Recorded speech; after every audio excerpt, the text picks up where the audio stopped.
encourage the criminals to fight. Pagka lumaban, patayin ninyo para matapos na ang problema ko. Sinabi ko yan sa mga pulis.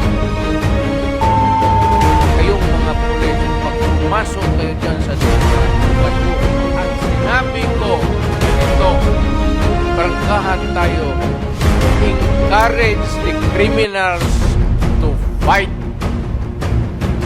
Encourage them to draw their guns. Yan, buhay yan.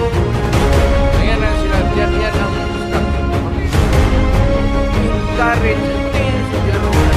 encourage them, lumaban. Pagka lumaban, patayin ninyo para matapos na ang problema ko. Nung nang-presidente ako, ganun din sa command conference. Yan sa Malacanang. Yan po. Bakit ko po